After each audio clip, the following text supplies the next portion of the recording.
আসসালামু আলাইকুম, মৌ ফ্যাশন জোনে আপনাকে স্বাগতম। আজকে আমি তৈরি করব সুন্দর একটি বেবি ফ্রক। তো চলুন শুরু করা যাক। আমি আগেই কাপড়টা কেটে নিয়েছি। এখানে আছে 2 গজ কাপড়। এখানে 7 বছর বাচ্চার জন্য একটা বেবি ফ্রক তৈরি করা হবে। এখানে আছে 2 গজ কাপড়, মাত্র 140 টাকা দিয়ে আমি নিয়েছিলাম।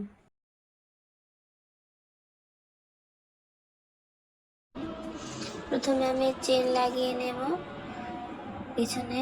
তো চেন লাগানোর জন্য আমি এখানে পাইপিং সেলাই করে নিলাম, তারপর চেনের সাইড দিয়ে বসালাম।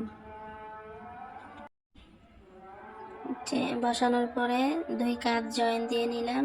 উপর পার্টের কাঁধ জয়েন দেওয়ার পরে গলার পট্টি লাগিয়ে নিলাম।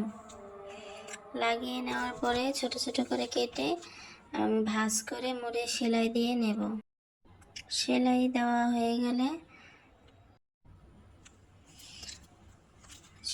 হয়ে গেলে আমি উপর দিয়ে কিছু কুচি বসাবো জামার সামনের সাইড দিয়ে।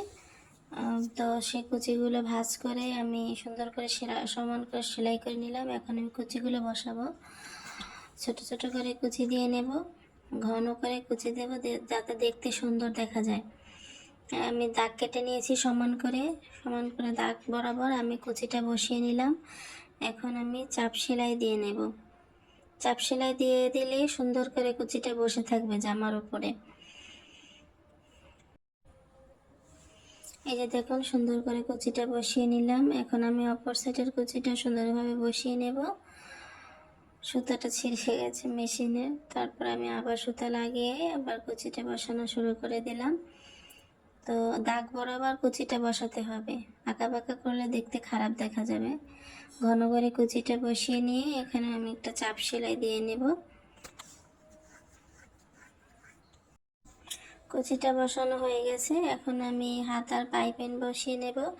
আমি চিকন করে পাইপিন কেটে নিয়েছি, তো সেটা এখন আমি বসিয়ে দেব। আর ছোট ছোট করে কেটে নেব বসানো হয়ে গেলে, যাতে পাইপিনের ফিনিশিংটা সুন্দর হয়। এই তো বসিয়ে নিচ্ছি।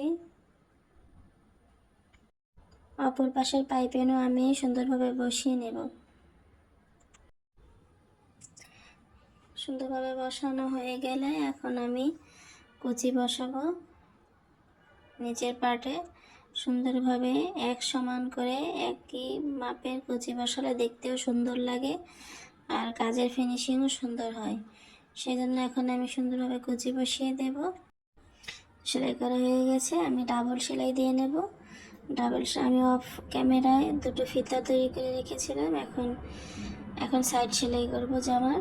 সাইড সেলাই করার মাঝখানে এখন আমি ফিতা বসিয়ে দেব। ফিতা বসিয়ে আবার সেলাই করব।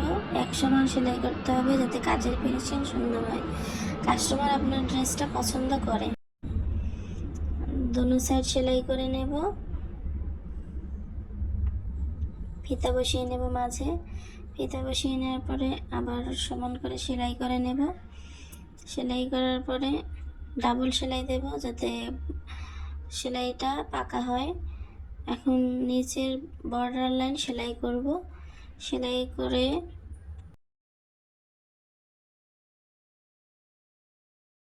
Viral baby frock. আপনাদের কাছে ভিডিওটি কেমন লেগেছে? যদি ভালো লেগে থাকে তাহলে পেজটি ফলো করুন, লাইক কমেন্ট শেয়ার করুন। Thank you.